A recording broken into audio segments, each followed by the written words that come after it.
Kekuatan sejati seorang pria bukan hanya pada ototnya, tetapi pada cinta yang dia berikan. Seperti film ini, seorang petarung jalanan terkuat memilih pensiun hanya demi hidup dengan pacarnya yang buta. Namun, ketika hidupnya diusik, ototnya lah yang berbicara. Seperti apa kisahnya? Inilah dia, Your Estelle.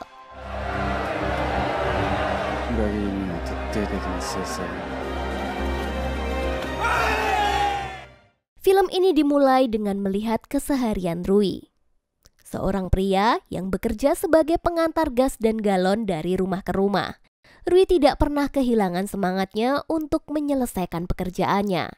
Dia tampak fokus dan tegas, tidak banyak bicara, tetapi selalu berusaha bekerja sebaik mungkin. Setelah selesai bekerja, Rui pergi ke sebuah gedung parkir, tempat di mana dia akan memulai pekerjaan barunya. Di sana, Rui bertemu dengan manajer gedung parkir dan memperkenalkan dirinya. Rui ini adalah mantan petinju profesional yang memilih pensiun dan kini hidup sederhana. Dia datang untuk menggantikan seorang kakek tua yang sebelumnya bekerja sebagai petugas parkir. Pekerjaan ini mungkin terlihat sepele bagi sebagian orang, tapi bagi Rui, ini adalah kesempatan untuk hidup tanpa tekanan dari masa lalu.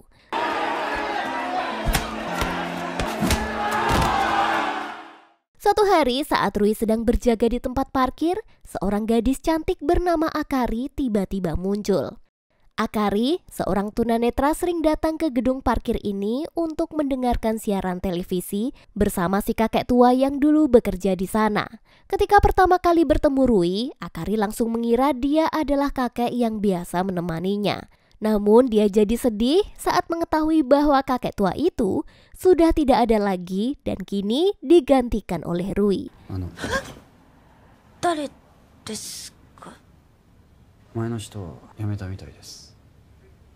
Melihat wajah sedih Akari, hati Rui yang selama ini dingin mulai tersentuh.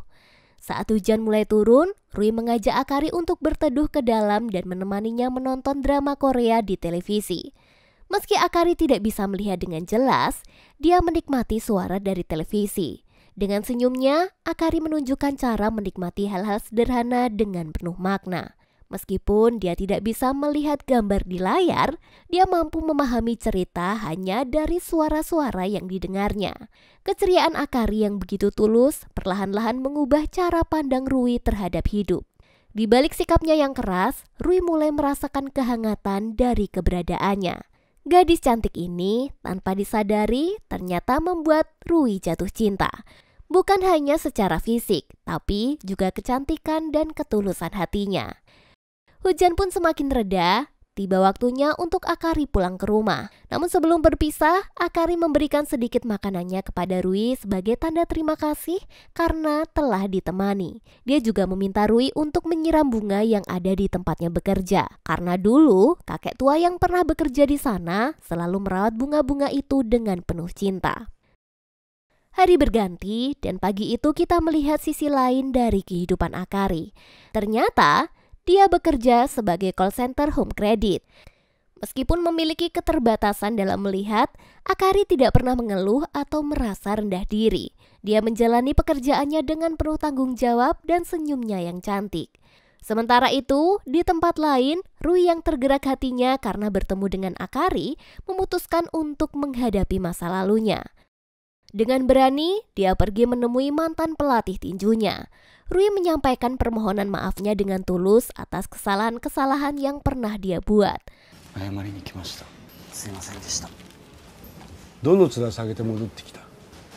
Namun, promotor yang dulu menjadi sosok yang berjasa dalam hidupnya belum bisa begitu saja memberikan maaf.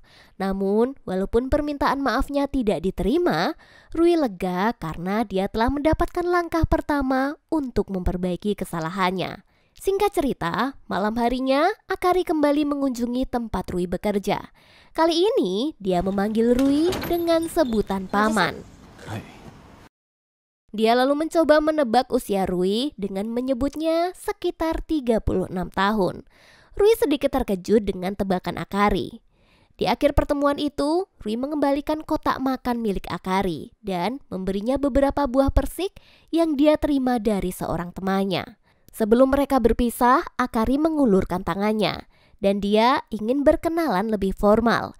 Namun dengan sikap dinginnya yang masih tersisa, Rui hanya menjabat tangan Akari tanpa menyebutkan namanya. Pertemuan-pertemuan dengan Akari mulai memberikan dampak kepadanya. Dia menjadi lebih sadar akan penampilannya. Setelah sebelumnya merasa malu karena Akari pernah mengeluh tentang bau sepatunya, Rui perlahan mulai merapikan dirinya. Hari-hari terus berlalu dan Akari tak pernah lupa untuk menyempatkan waktu mengunjungi Rui di tempat kerjanya.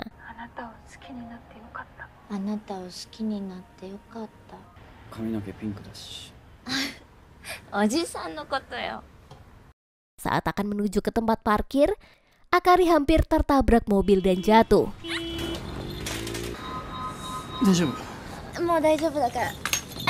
Melihat Akari kesakitan, dengan cepat Rui segera mengangkat Akari dan membawanya ke rumah sakit terdekat. Setelah semuanya selesai, Rui pun dengan sabar mengantarkan Akari pulang ke rumahnya. Di perjalanan, Akari yang masih merasa kesakitan meminta agar mereka beristirahat sejenak karena kakinya sudah mulai terasa sakit.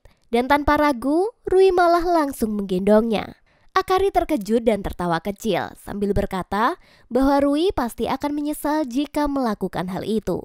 Mereka pun sempat tersenyum bersama. Apalagi saat Rui menyadari bahwa mereka harus melewati tangga yang cukup banyak untuk menuju ke apartemennya.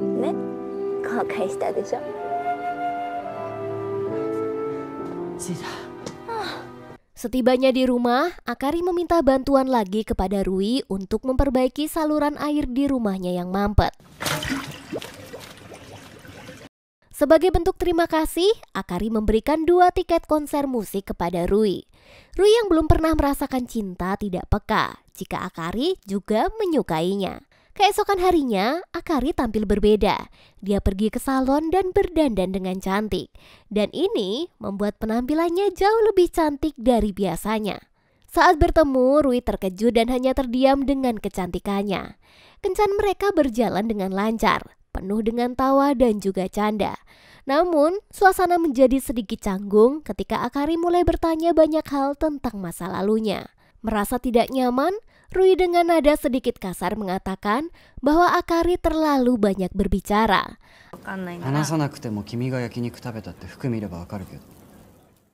Akari pun terdiam. Dia menyadari mungkin dia telah bertanya terlalu jauh. Menyadari situasi yang gak menyenangkan ini, Rui akhirnya mencoba menjelaskan dengan lebih tenang. Dia mengatakan bahwa usianya sebenarnya baru 24 tahun, jauh lebih muda dari yang Akari perkirakan sebelumnya. Rui kemudian mulai bercerita tentang masa lalunya sebagai petinju, dan juga semua kesalahan yang pernah dia buat.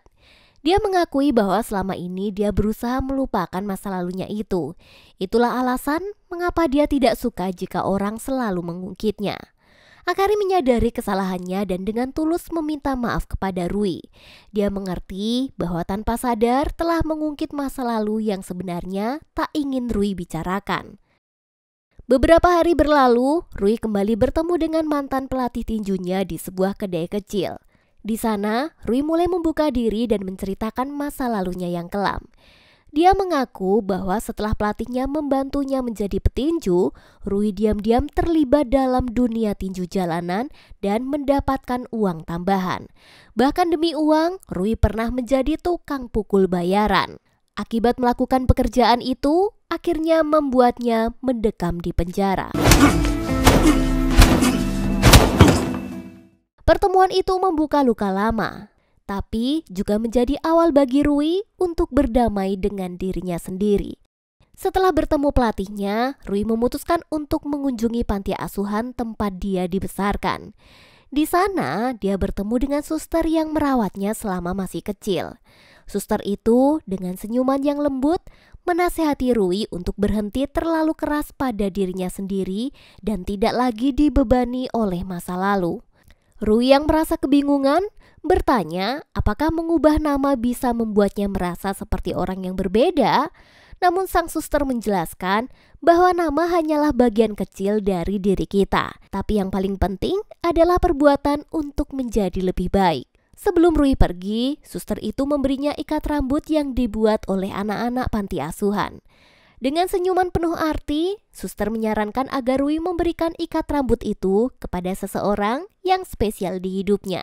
Seseorang yang bisa membawa kebahagiaan dan perubahan bagi Rui. Di sisi lain, hari itu ternyata Akari mendapatkan kejutan ulang tahun dari bosnya. Selain pesta kecil di kantor, Akari juga diberi tiket konser yang berarti dia diajak kencan oleh si bos. Dari sini Akari menyadari bahwa jika bosnya tertarik padanya, namun dia pun menolak ajakan itu. Pada malam harinya tiba-tiba bosnya datang ke rumahnya dan dengan memaksa untuk mengajaknya main kuda-kudaan. Untunglah Rui datang tepat waktu dan menyelamatkan Akari.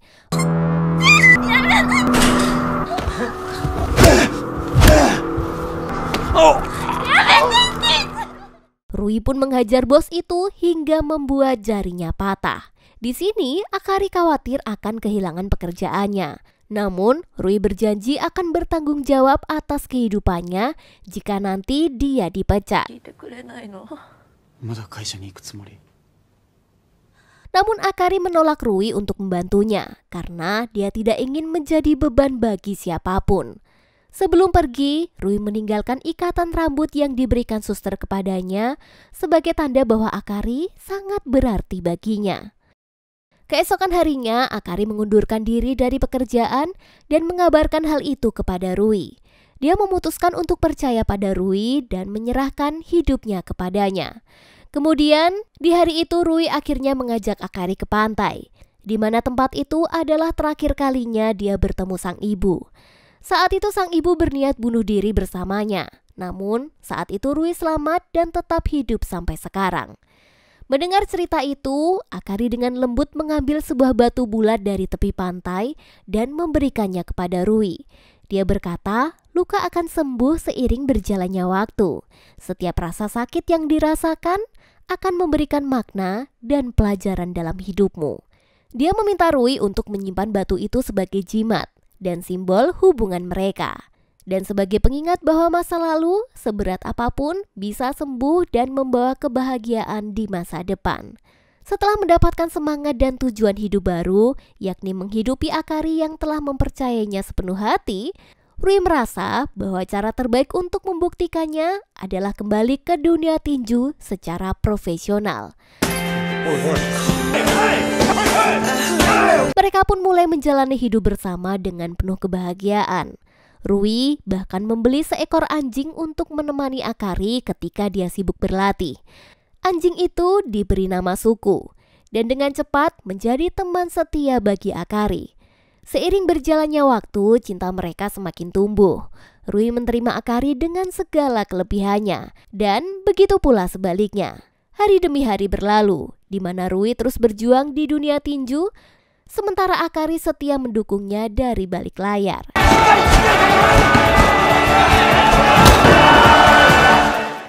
Suatu malam, di sela-sela obrolan hangat mereka, Rui menceritakan impiannya. Dia ingin membuat sebuah toko kecil di mana Akari bisa bebas menyalurkan keinginannya dalam jualan bunga. Rui berjanji untuk mewujudkan impian Akari. Dia bertekad untuk memberikan kebahagiaan bagi wanita yang telah mengubah hidupnya.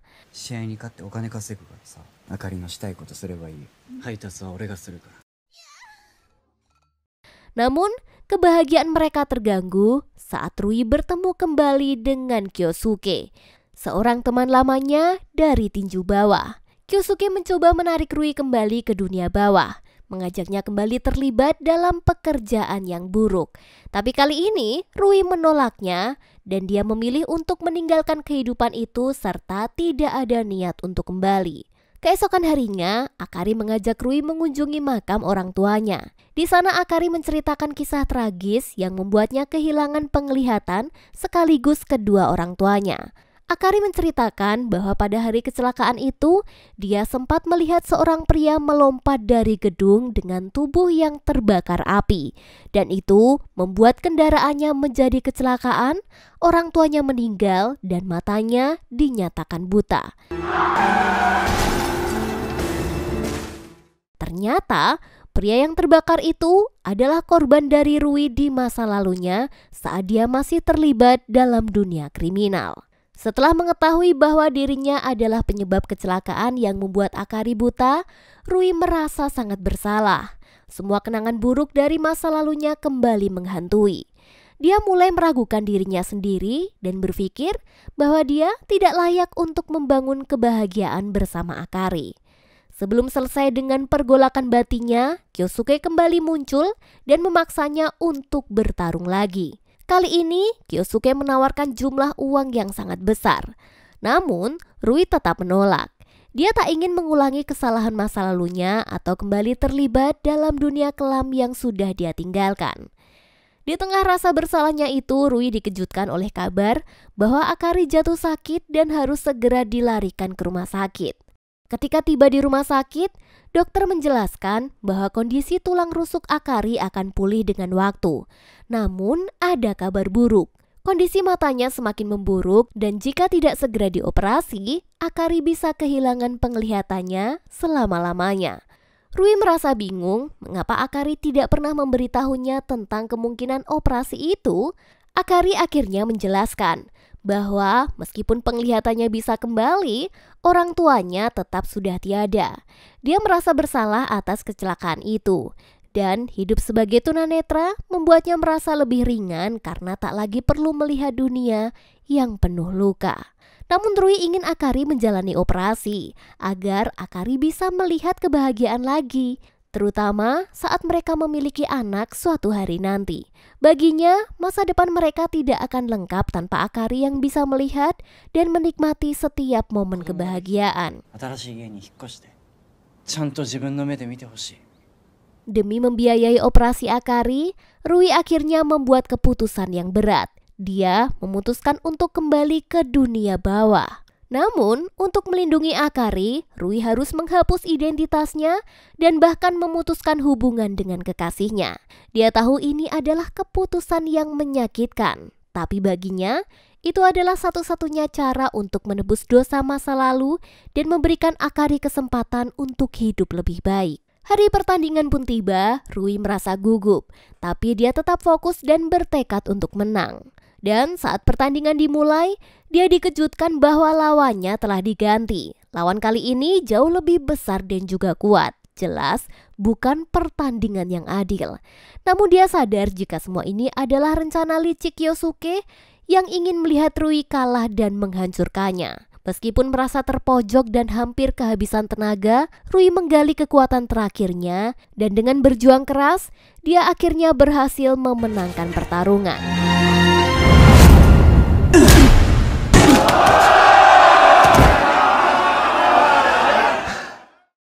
Di sisi lain, operasi mata Akari berjalan dengan sukses. Setelah sekian lama hidup dalam kegelapan, Akari akhirnya bisa melihat dunia dengan jelas. Bersamaan dengan itu, Rui meminta pelatihnya untuk membagi hadiah kemenangan. Sebagian besar untuk Akari agar dia bisa memulai hidup baru, dan sebagian lagi untuk keluarga korban yang pernah menjadi bagian dari masa lalu kelam Rui. Namun saat dalam perjalanan pulang, Rui diserang oleh anak buah Kyosuke. Dan serangan itu membuat Rui terluka parah. Dia pun tak pernah kembali lagi kepada Akari.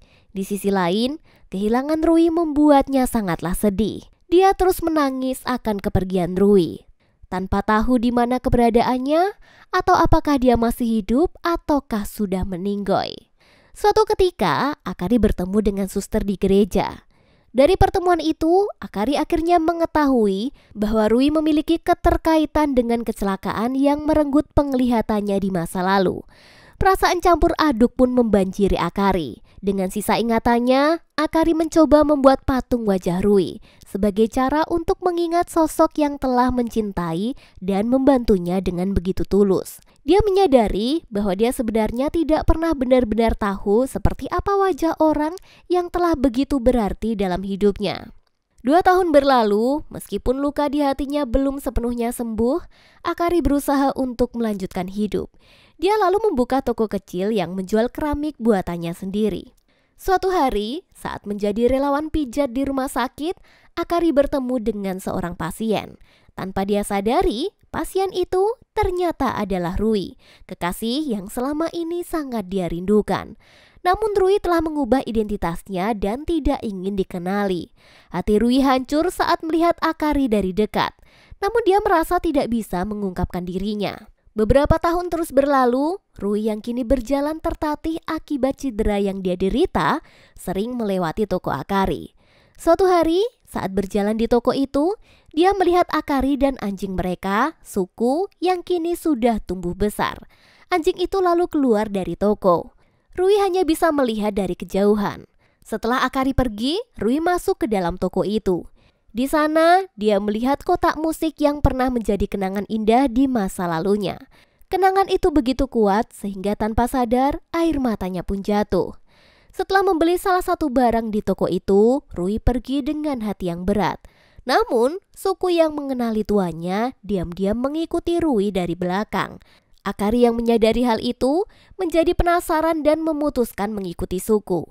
Betapa terkejutnya Akari ketika menyadari bahwa pria yang pernah dia temui sebagai pasien di rumah sakit adalah Rui. Saat kembali ke toko, Akari mendengar cerita dari pegawainya tentang seorang pria yang menangis ketika melihat kotak musik.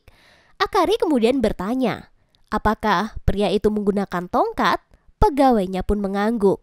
Tanpa membuang waktu, Akari berlari ke pantai, tempat yang dulu sering mereka habiskan bersama.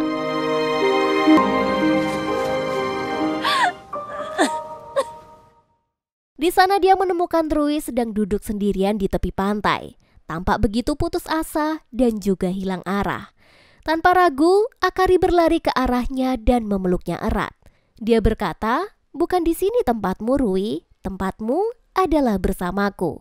Rui yang semula merasa tak layak untuk kembali, akhirnya menyadari bahwa cinta Akari adalah satu-satunya yang dia butuhkan. Mereka berdua memulai babak baru dengan hidup bersama.